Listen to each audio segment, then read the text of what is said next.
episode of the Hood Health Report. It's your girl KB and Celine. And today we are going to talk about environmental disasters. Lately in the news, and even as late as today, Celine informed me, there have been so many environmental disasters as far as train derailments that emit all of these different chemicals and hazardous materials and other things, power plant accidents that just really puts the environment at risk as well as the community. So today we're going to dive into some of those. So the first environmental disaster that we want to talk about is an Ohio train derailment that happened last month. So the article we're going to jump into from the Washington Post: before Ohio derailment, Norfolk Southern lobbied against safety rules. So this article was really crazy to me because you know how like karma came quick, you know what I mean? So it's like you were just saying, oh, we don't need all these loose safety regulations, and boom. The article that we covered this week was the Ohio sues Norfolk Southern over East Palestine train derailment. It's covered by the Washington Post. And what I found very interesting about this article is that it was a 58-count lawsuit that was filed against them, and it's for damages that go up to $75,000. This is going to affect the air, the water, and the soil. A lot of residents are talking about it, and they are just wondering how safe it is to drink the water and also breathe the air, because soon after this explosion or thing happened, the derailment of the train happened, the town basically said that they were good to drink the water, they're good to breathe, but it was like a huge thing, because I'm not sure if y'all have seen the picture, but there was a huge picture going around. Maybe we can insert the picture, but it was like a explosion. Like, it looked fake. Like, that's the best way I can describe it. It's like it didn't even look like it was like real life happening in the United States, but yes, it was like it looked like an explosion, like out of a movie, almost. That's how I would describe it. And then the people who work there and live in the area blame the derailment on like, the railroad company, because a lot of the stuff dealing with the railroad company isn't updated. So a lot of these, the ways that the railroad is set up hasn't been updated since like the 1800s. It's the same exact system that they've had for so long. What I did find also interesting about the article is that the Norfolk Southern CEO, he apologized, and he seems to be very understanding and willing to provide financial support. And he's already aided $21 million to clean up the efforts. But I'm like, well, of course you're going to aid all that money, because it's a noticeable thing. Like, if you look up the pictures, you're going to see that this is going to cause some kind of commotion. People are going to be affected by it. A lot of people were displaced from their homes, so there has to be money to give to those people, as far as whether they're renting another house, renting an apartment, having to get hotels. As far as the environment goes, cleaning up or rebuilding certain things, it's a lot of money that goes into the cleanup of something like this. And after the February 3rd train derailment, 3 days later, they had to release a toxic plume of chemicals that they used to avoid potential major explosion. And the clouds traveled as far as neighboring Pennsylvania. So that was another major concern for the residents, because we're not sure what's in all of these chemicals. These chemicals that you're adding on later is going to prevent a fire, but does it cause something else? Does that mean it's safe to breathe? So I can definitely see why they would be getting sued, because these things should be taken care of. The residents of these communities should not have to face something of this nature. Which brings us to the next article: before the Ohio derailment, Norfolk Southern lobbied against safety rules. So there was a meeting that took place where the government wanted certain things in place, as far as a minimum of 2 to 3 people to, be a conductor on the train, because they would need multiple people to stop throughout the train for it not to become an accident of this proportion. So 2 to 3 conductors on a train would prevent a collision of this magnitude because they will be able to stop the different cars before they all crash into each other. So if it's 149 cars per train, I would think that at least every 50 cars, honestly, there should be a conductor to stop that train so that first 50 cars get destroyed, hazardous materials, the next 100 don't have to go up in flames as well.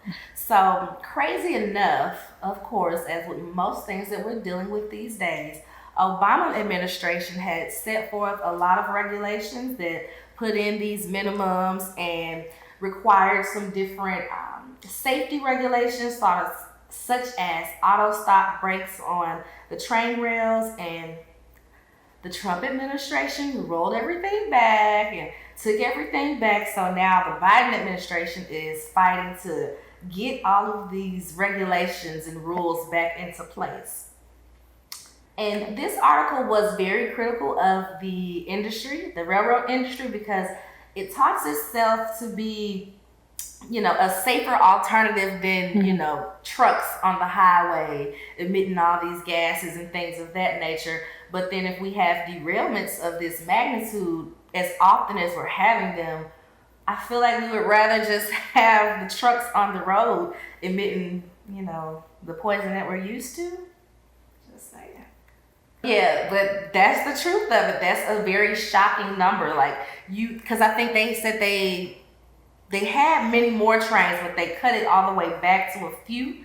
And so it was covering millions more miles a year, a decade ago. And to still have higher numbers than that, it was pretty shocking. So that's why they want to get this new technology in there to ensure that all of the cars can stop at the same time, or if there is sensors on the tracks to notate when they're overheating. They also mentioned that Norfolk Southern had laid off 5 or 6 people, and those people were track maintenance people. So they were the people that were in charge of reading those alerts when the overheating happened, or if something happened, if there was any type of danger on the trails, they were the ones to read those signals. And the article pointed to the fact that overheating could very well be the reason this happened, why this derailment happened. So I could definitely see why the people of this town are suing, because that's a direct conflict of those actions and they should have to pay. People probably, we never see the fallout of this until years to come, because we don't know what that air quality is going to be like. We have to, conduct studies in 5 to 6 years to see if those children that grew up in this area still have the same levels of whatever toxins have been emitted as people in neighboring towns who may not have been affected. So that's the only real way we'll know. And like I said, it'll probably be at least a decade before we really get into it. So they definitely use that to their advantage as well, because if there's no immediate effect, if there's no immediate fallout, you don't, your water's not red or yellow, you don't see the danger. So after a while, you might just forget and believe what they said, that, there's no danger. Oh, it's fine. Yeah, you're good. Fine. Oh, yeah, nothing. But then, you start to see that everybody in this town has asthma, or everybody in this town is getting ulcers or some type of respiratory illnesses. So it's definitely something to be aware of. Yeah.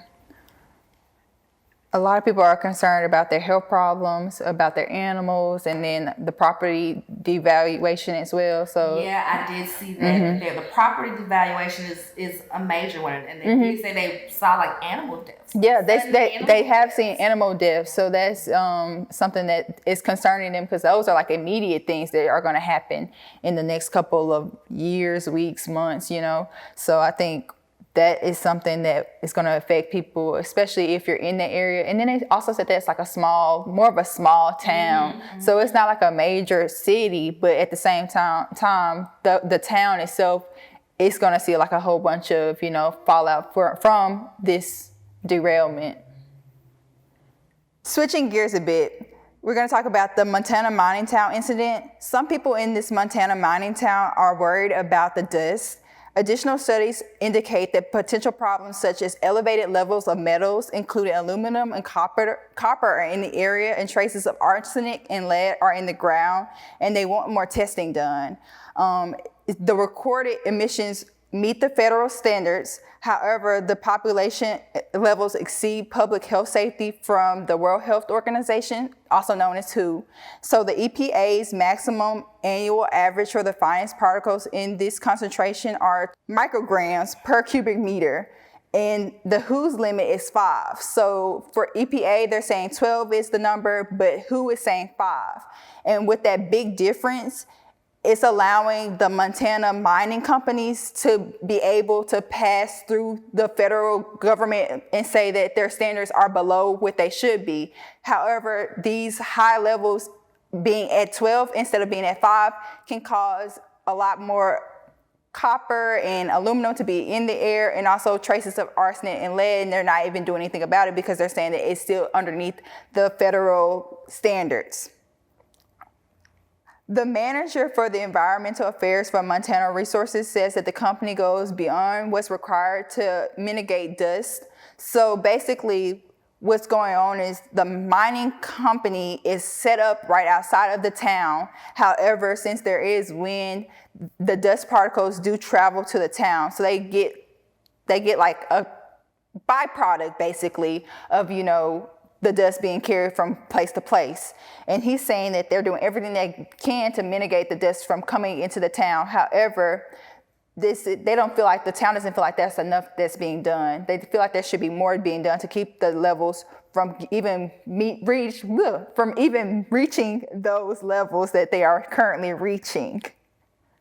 So one major report from this article was that one of the residents of the town had actually had her child's lead levels tested, and that they did show that her lead levels were elevated. Now, that could be from a lot of different factors, but it also could be from the Montana mining town. So she mentioned that she hadn't got the exact results back yet. So, that's kind of still out there, but I'm sure it'll definitely be a push for, research studies to be done in this town, since I think they said it was a century's worth of mining was done in this town. So if there is some type of pollution and things to be there, I think now would be the time to really read those. The thing I can think of that the article covered was somebody else had a different opinion about it. They also were like, I don't think anything should be tested just because this is how we make our money. Like, this is a small town. Most people that are there to mine, or their families have been there to mine. So if you go in trying to change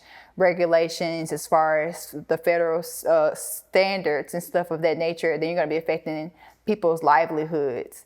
And I think that was a good argument, but at the end of the day, is it worth it at the end of the day? Because you're saying you're doing this for your livelihood.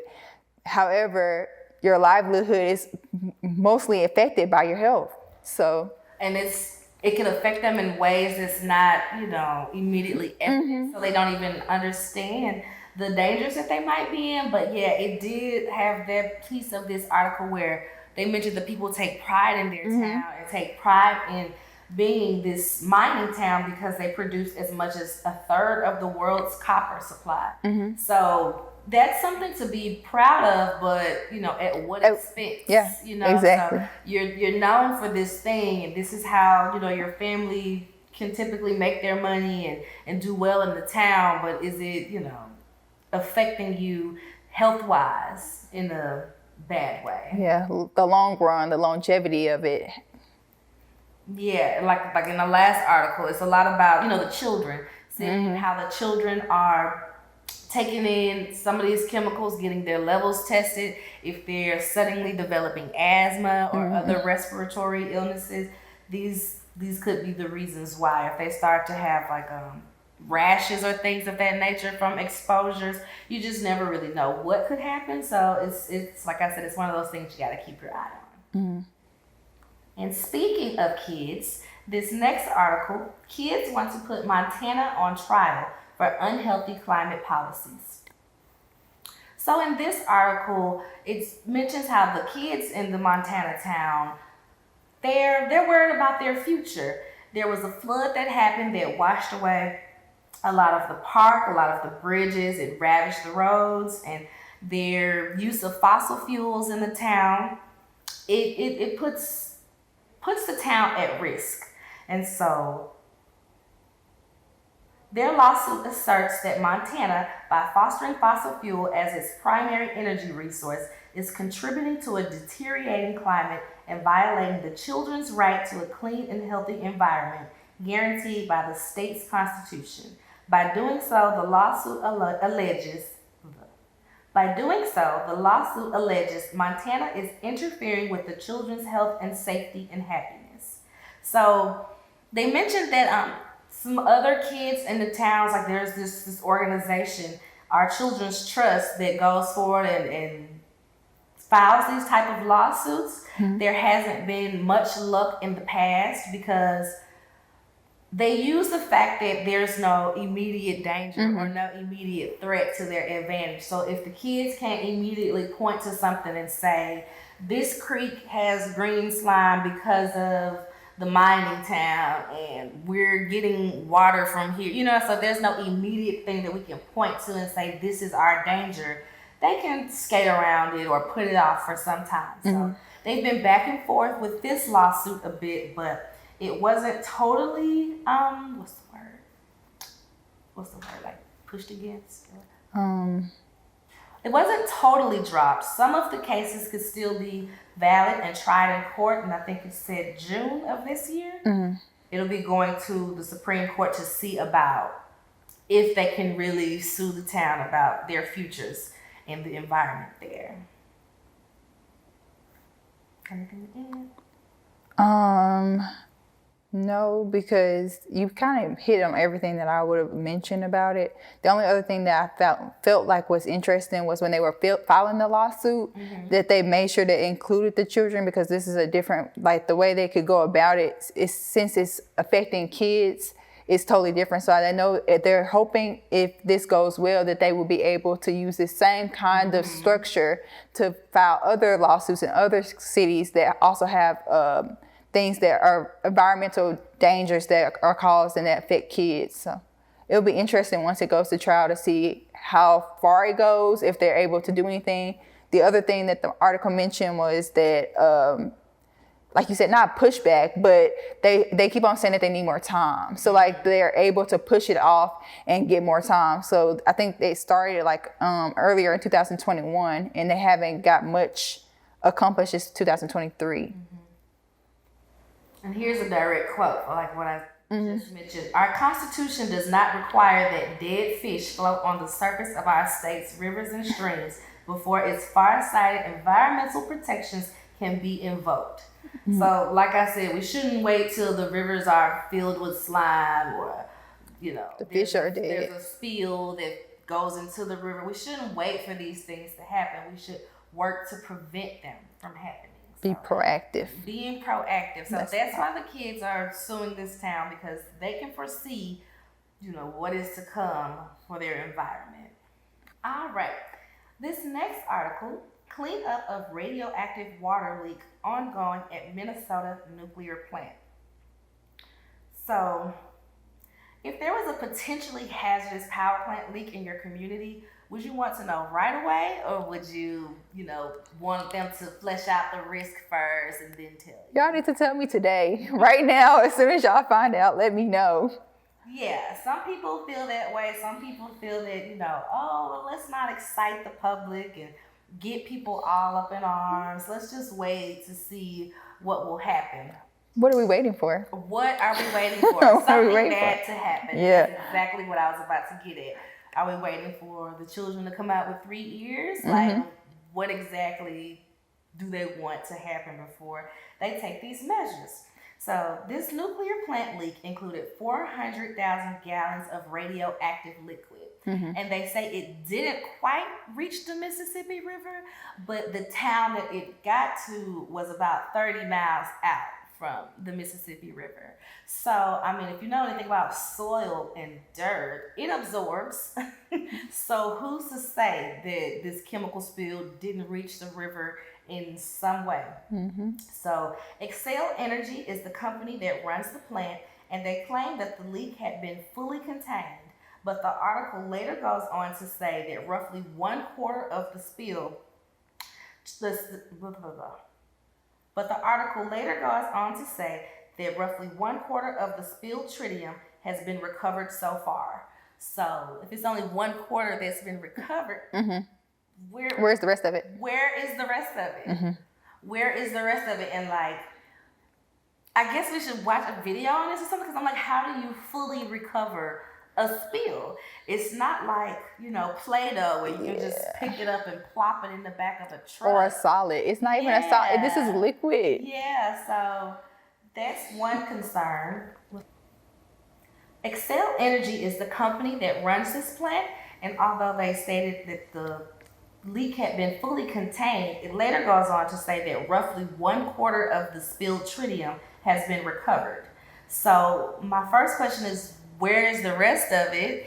And exactly how are they recovering these hazardous wastes if it's, one is a liquid, it is a pure liquid, they're calling it radioactive water. So how are you recovering this water before it gets into the soils, before it, treats the size of the buildings, or whatever it's touched is now radioactive? So that's my main question about it. The leak was first discovered in November, but state officials did not notify the public until March. Yeah. So a lot of the people were upset about that because they felt like they had a right to know. I personally feel like they had the right to know. There's no reason that it happened in November and they're just not finding out in March. Even if it was contained, it still should be public knowledge that they should know what's going on in their community. Because it could directly affect people's families if they have children who may have special needs, or as far as their health care. And now we have this radioactive substance about the town that could possibly be spreading through the soil or the waters. That could be, a big effect on people's health. So yeah, I agree. People should know about these things. And because I think about myself, when I was a kid, I used to be outside making mud pies. Like, I'd be out there just messing with the mud and stuff like that. You don't know what you're touching. Like, I feel bad for the kids. So although they stated that the leak poses no dangers to the community, they claim that they will let people know if that ever changes. They're now considering above ground storage tanks to store the contaminated water, and they're also looking at ways to treat, reuse, or dispose of the contaminated water. And I had so many questions about this, because first of all, I'm thinking to myself, they're saying they're going to hold it above ground and it's going to just be out. So I'm like, what happens if it somehow spills? Like, what if there was a tornado or something and then it's just like everywhere? And like, you just don't know what's going to happen with that stuff. And then what else did they say? What was the other part of it? To reuse it. They want to treat, reuse, or dispose of it. They're trying to figure out the best way. Yeah, like, how do you dispose of something that's radioactive? Like, really dispose of it? How are you going to treat it? It's just a lot coming up, because I'm just like, we reuse that's what I'm saying. Who's using it? Where is this radioactive water going? I don't want the water used in the clothes that we make. No. The bottles that we use, and any of the things that are in my home. I would not want retreated radioactive water to be a thing in the ingredients. Like, it's crazy that that's something we have to think about now. Yeah, like, I'm looking at the back of my bottle and it's gonna say radioactive retreated water. What? And then people try to take that as like, oh well, that's being environmental because we gotta figure something else out. I get it that these power plants are needed to get the energy flowing, to get certain things made. So yeah, there will be some radioactive waste, but we definitely have to come up with better ways to dispose of it. I would love to know how they plan to dispose of it. I really would like to know, especially since they're so secretive about like even cleaning it up. So like, how do y'all dispose of these things?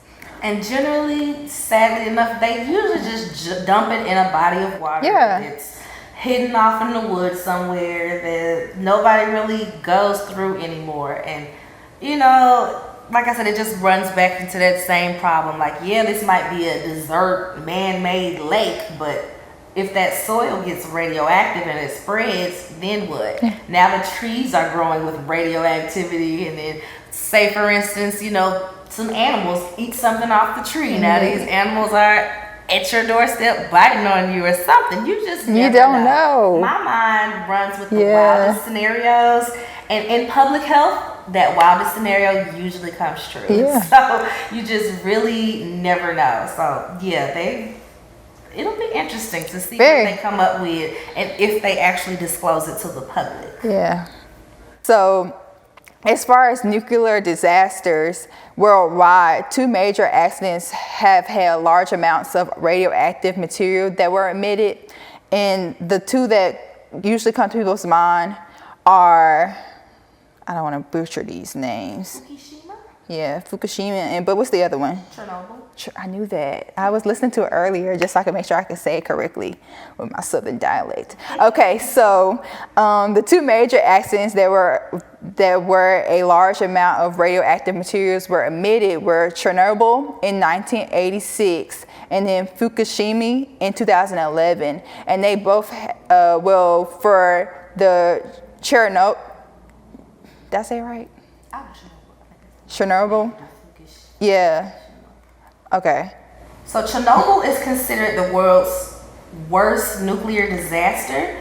It occurred April 26, 1986, and it was a sudden surge in power during a reactor system test, which resulted in an explosion and a fire.